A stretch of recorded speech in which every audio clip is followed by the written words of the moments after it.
Nous avons commencé à parcourir la première église de Jésus-Christ.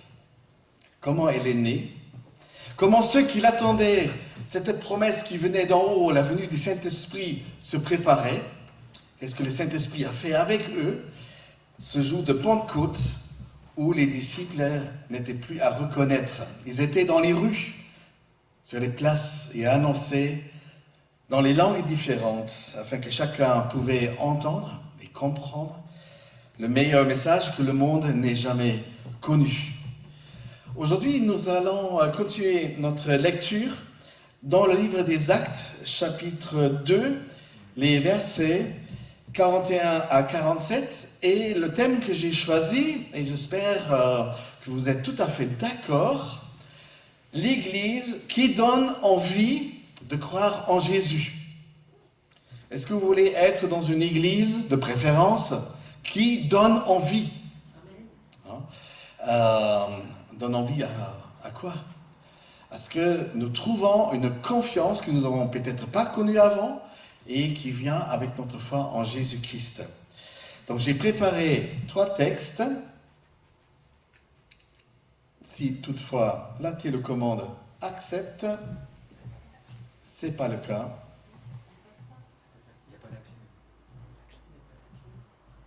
Non, c'est bon. Ah, oui. Ça peut servir. Encore quelques techniques. Créer la connexion entre cette fameuse petite télécommande. On va faire un essai. Ok. Donc j'ai 3 tableaux pour lire ensemble ce texte, Actes chapitre 2, versets 41 à 47. Et qui voudrait nous faire la lecture? S'il vous plaît. Qui commence, se lève et commence à nous faire la lecture afin que cette lecture soit faite ensemble.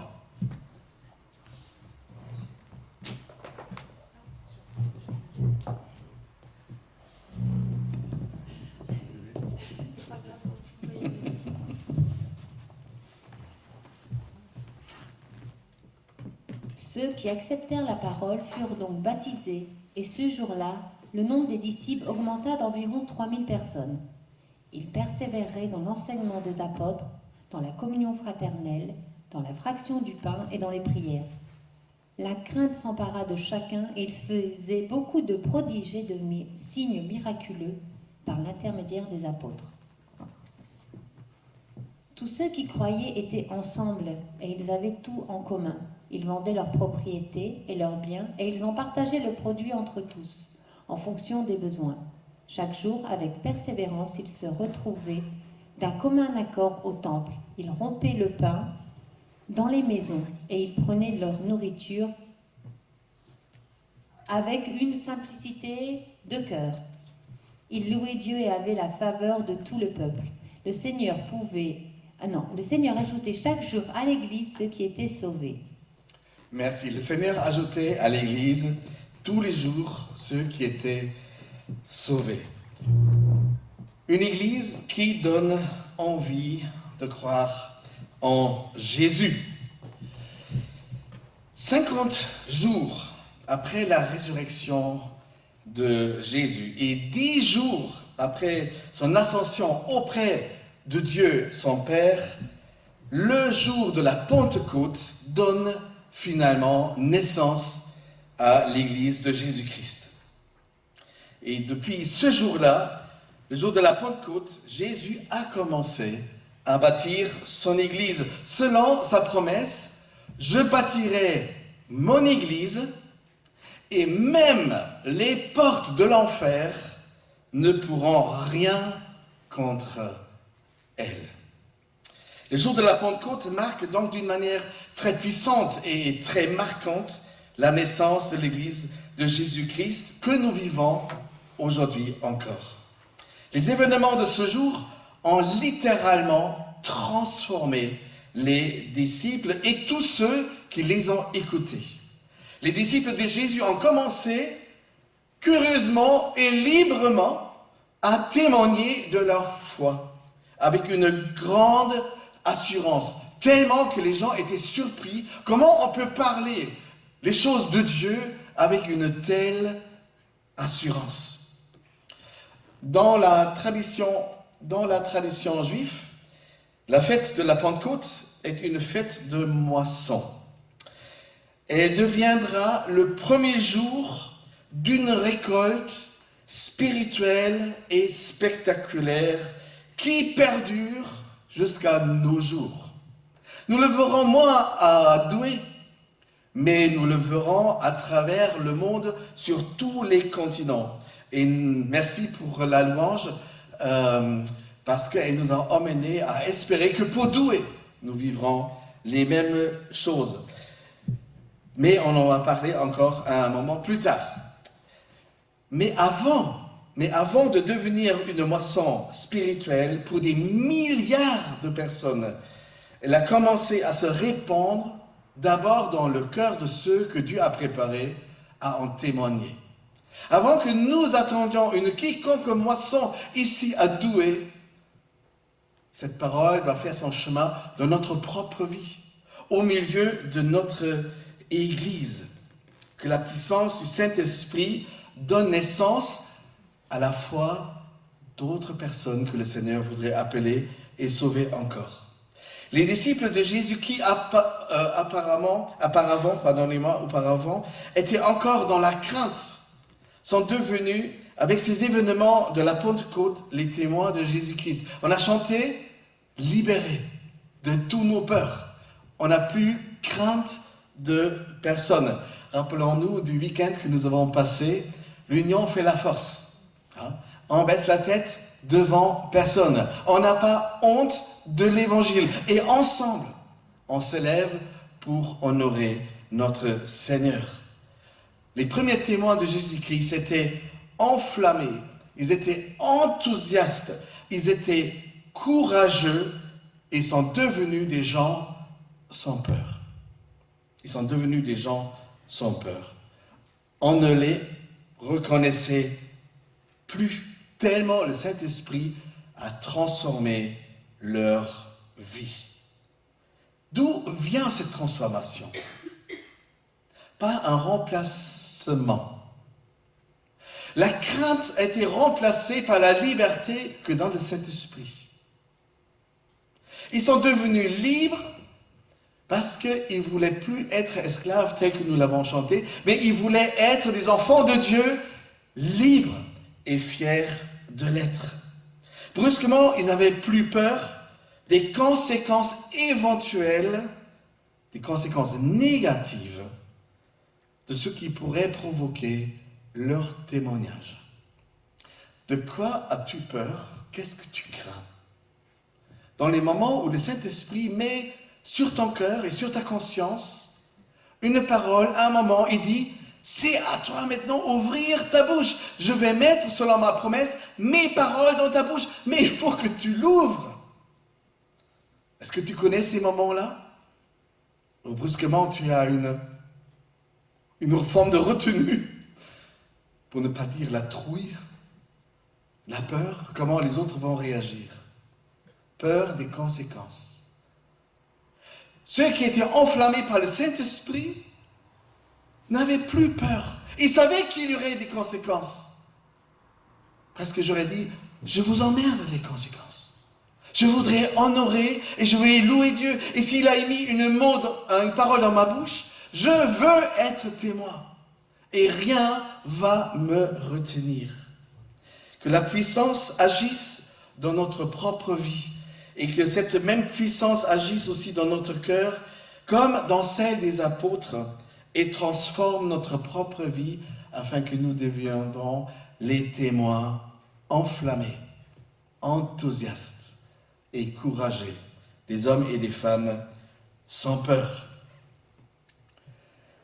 Une église qui donne envie de croire en Jésus. C'est une église composée d'hommes et de femmes, et de jeunes et d'enfants qui se sont laissés eux-mêmes et en premier toucher par cette parole qui appelle, qui invite, qui nous exhorte à un changement de vie.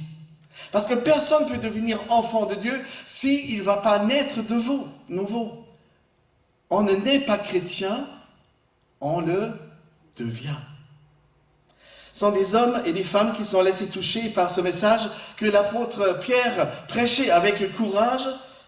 Changez de vie et laissez-vous vous baptiser. Ainsi vous recevrez le Saint-Esprit. Une église composée d'hommes et de femmes qui ont reçu le Saint-Esprit de Dieu et qui par la suite n'ont pas eu peur ni honte à le témoigner publiquement. Et qu'est-ce qu'ils ont fait? La vue de tous et la connaissance de tous, ils ont pris le baptême publiquement, pas caché dans une chapelle, dans un coin où personne ne regarde, publiquement.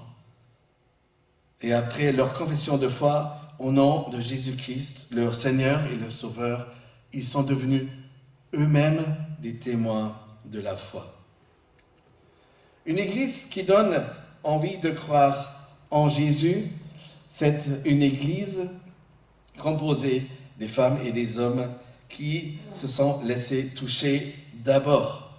Et puis, une église qui donne envie de croire, c'est une église où les personnes qui la composent, ses membres, s'engagent.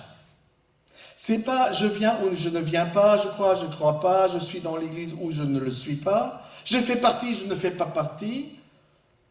C'est un corps qui se crée, un groupe de personnes, une église qui s'engage et sait à quoi il s'engage. Nous lisons dans ces versets qu'ils avaient soif de la parole de Dieu. Et dès qu'il y avait une occasion, ils se sont rencontrés. Le texte dit même, ils écoutaient assidûment. Puis, ce sont des gens qui s'engagent à vivre en communion fraternelle. Ça, c'est quelque chose qui aujourd'hui est assez rare. Parce que notre monde, notre société, c'est complètement individualisé. Et ces influences ont fait depuis longtemps déjà sont rentrées dans l'Église même. Des personnes qui s'engagent à vivre la communion fraternelle avec ses frères et ses sœurs. Ils font corps. Ceux qui étaient séparés individuellement, qui marchaient chacun à sa tête, se rencontrent désormais, une fois transformés par l'Esprit, pour vivre une communauté fraternelle avec ses frères et sœurs. C'est une église qui se réunit pour vivre un signe fort. Et ce signe fort, c'est le partage de la Sainte Seine. On va parler de manger et boire un peu plus tard. Mais c'est là où on partage à la fois les souffrances de Jésus-Christ et la résurrection que nous connaissons, qui est venue par la suite. Rompre le pain, ça tu fais avec tes frères et sœurs. Ceux qui vivent cette communion fraternelle. Et puis, ces membres s'engagent à prier ensemble. Bon, chacun peut prier chez soi. Mais la force de la prière et l'encouragement que donne la prière et les fruits de la prière, ça se vit à plusieurs. Il y a des gens qui s'engagent à garder l'unité.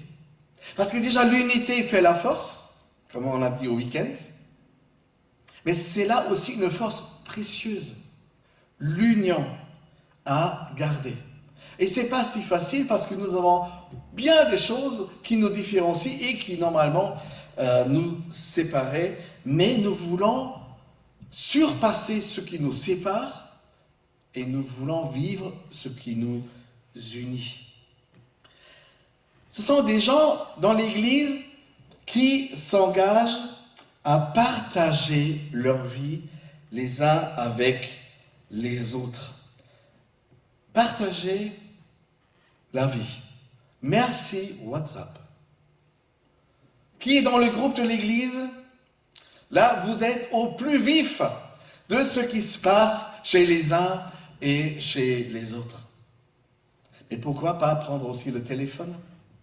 Pourquoi pas passer prendre un temps ensemble? Nous sommes tous des individus qui se rencontrent un dimanche matin ou dans la semaine. Mais on le fait avec une vision. Nous voulons partager la vie avec les autres. Les autres, nous sommes importants. On ne voudrait pas négliger les uns et les autres.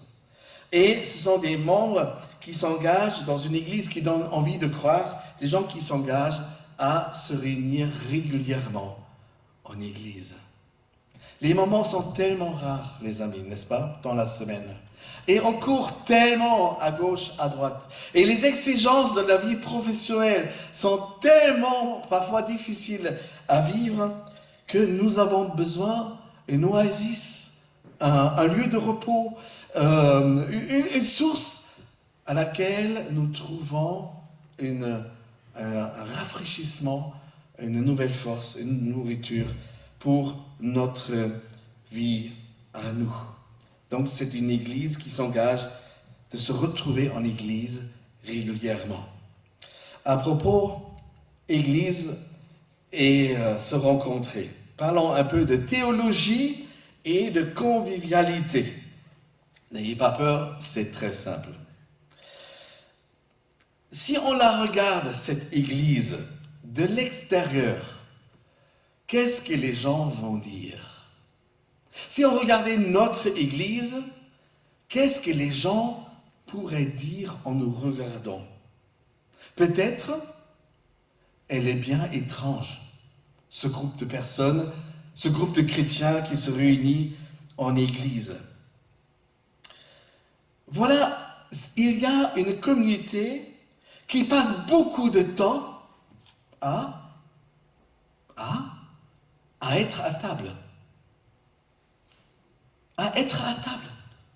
Vous croyez que le lieu de rencontre pour tout chrétien, c'est bien l'église? Détrompez-vous, c'est un des lieux. Le meilleur lieu que je connaisse, c'est autour d'une table. D'ailleurs, c'est un reproche des pharisiens qui disaient que Jésus-Christ, rabbin et maître et enseignant, passait trop de temps à table et surtout mal accompagné. Mal accompagné par les pécheurs notoires, par les prostituées, par toutes les personnes qui étaient rejetées par la société. Jésus était à table avec eux.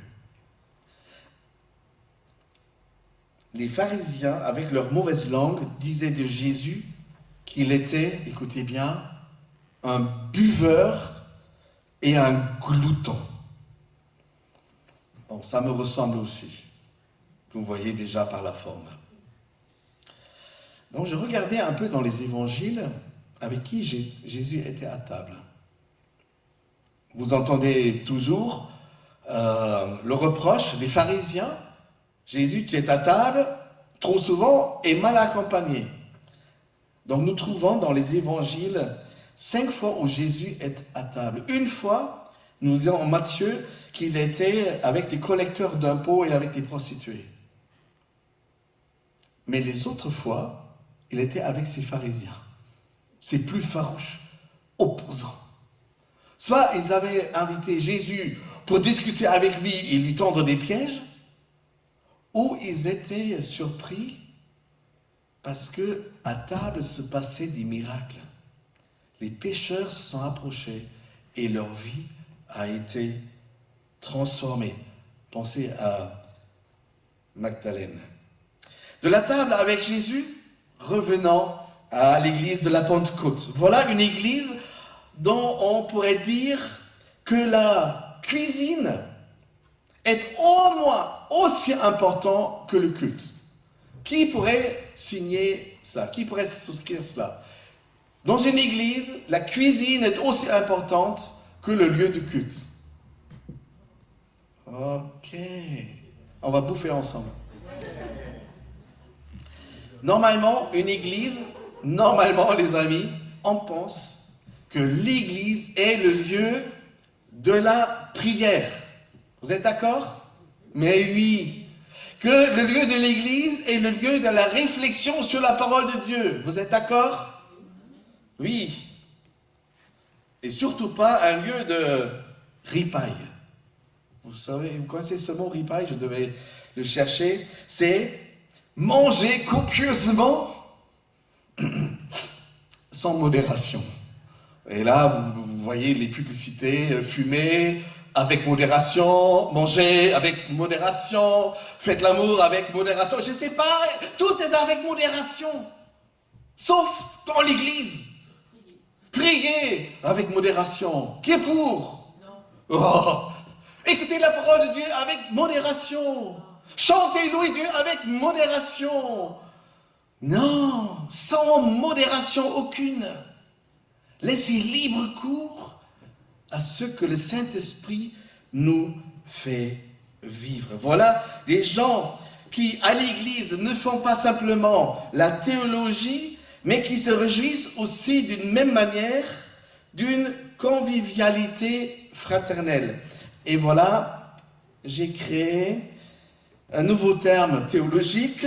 Je ne sais pas si ce terme va être revenu. C'est la convivialogie. La convivialogie. Chaque jour, ils se retrouvaient tous ensemble au temple. Ils rompaient le pain dans leur maison et prenaient leur nourriture avec joie et avec simplicité de cœur, tout en louant Dieu.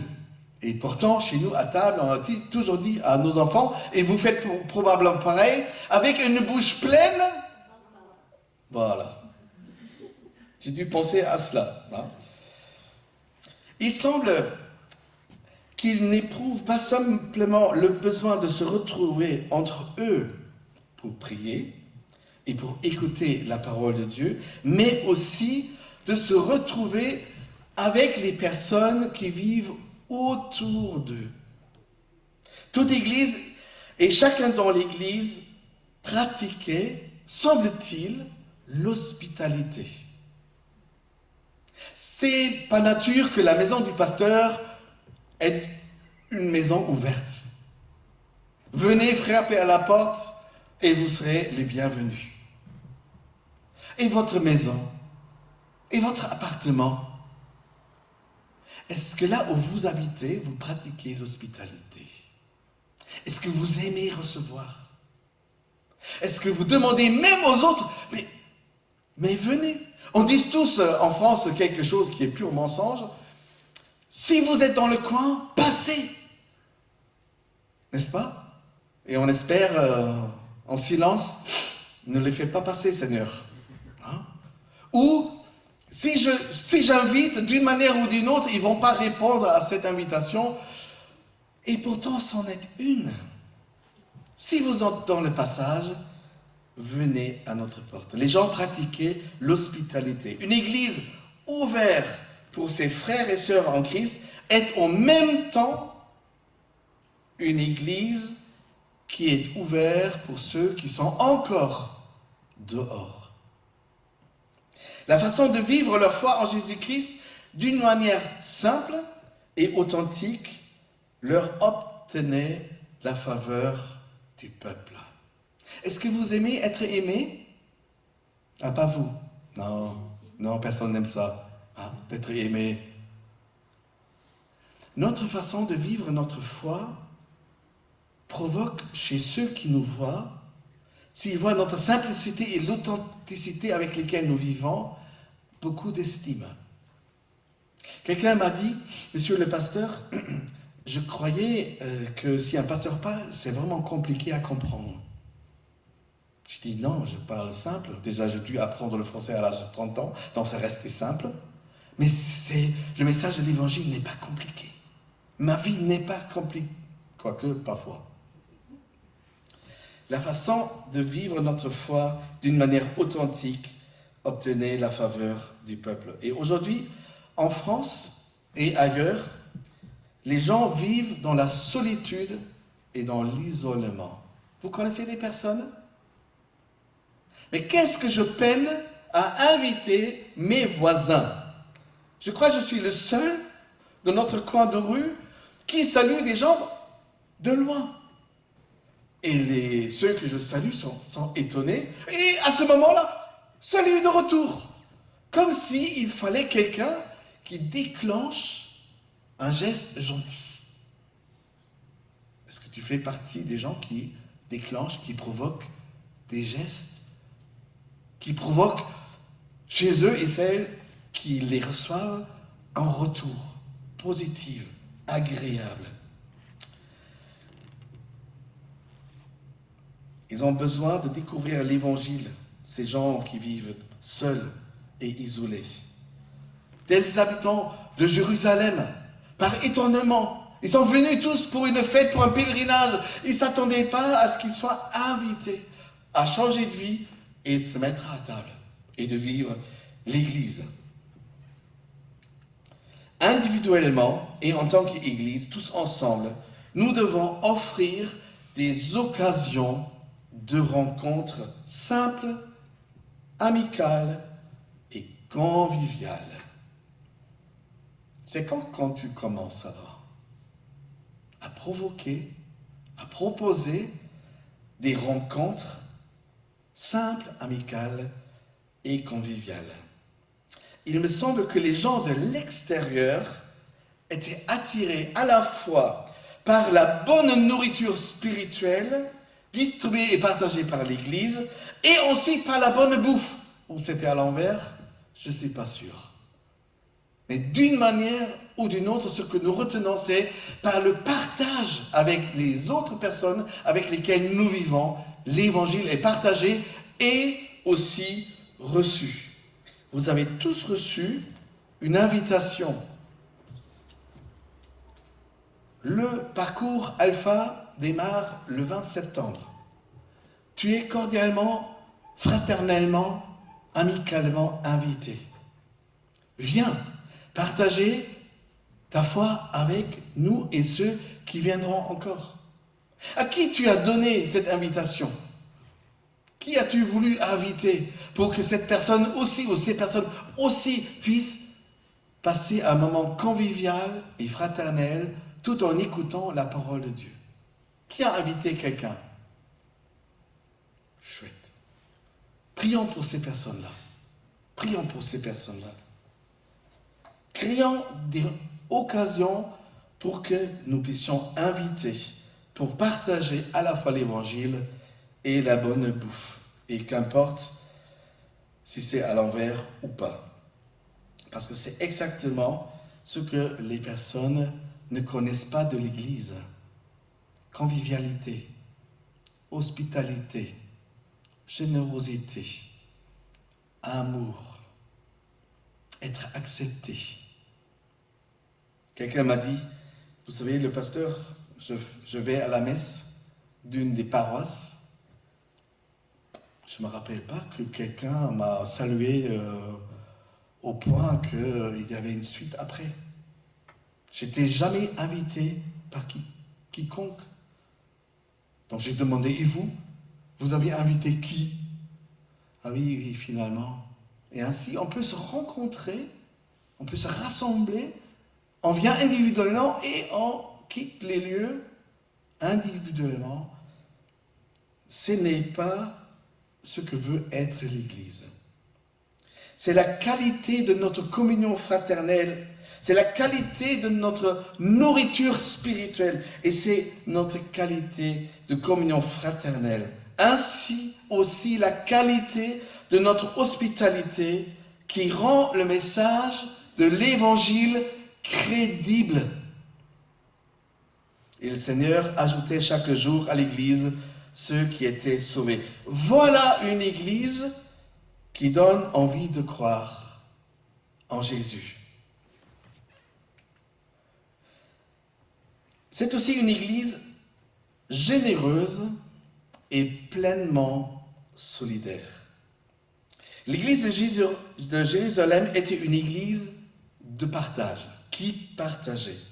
C'est sans doute le partage commun de leur foi qui a amené à trouver l'unité déjà dans l'Église. C'est par le partage de leur même foi qu'ils vont jusqu'à partager leurs propres biens matériels pour ceux qui parmi eux étaient dans leur besoin. C'est d'ailleurs une qualité que j'aime bien de notre Église. Nous avons des moments où nous voyons des personnes dans un besoin. Assez rapidement, 2 ou 3 personnes se rencontrent en disant « Mais comment on peut aider ?»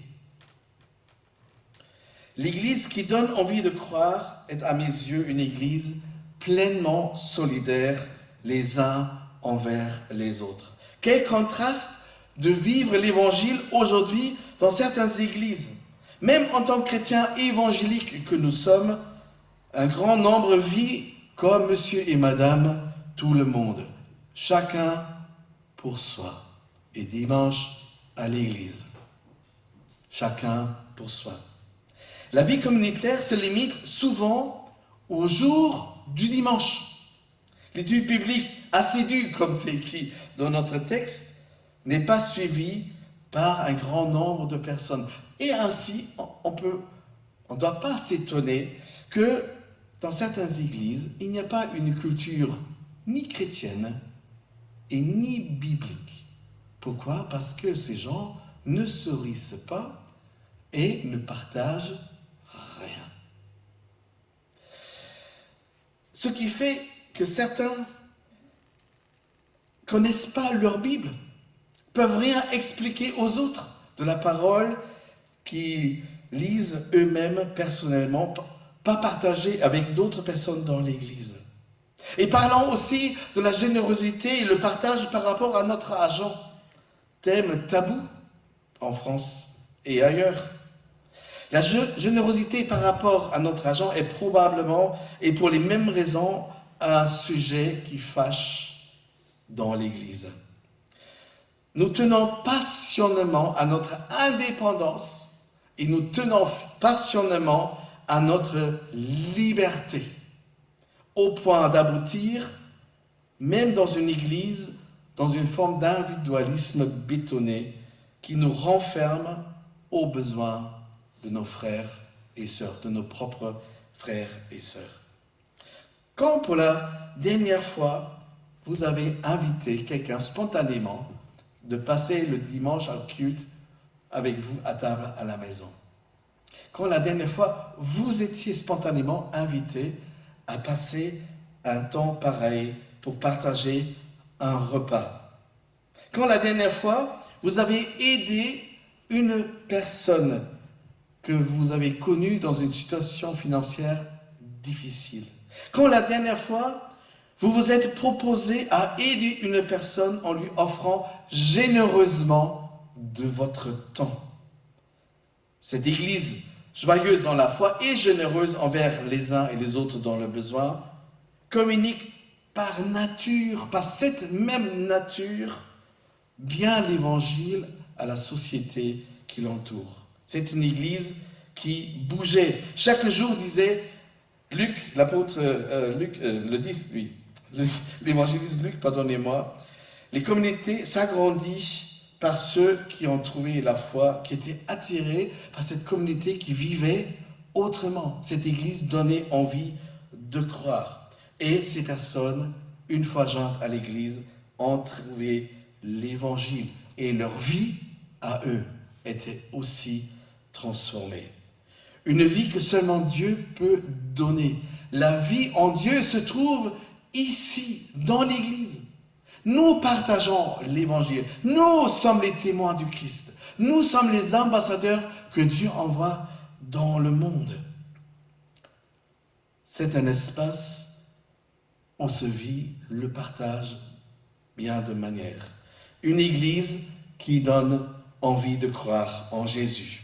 Voilà en conclusion. Voilà comme moi, ça c'est personnel,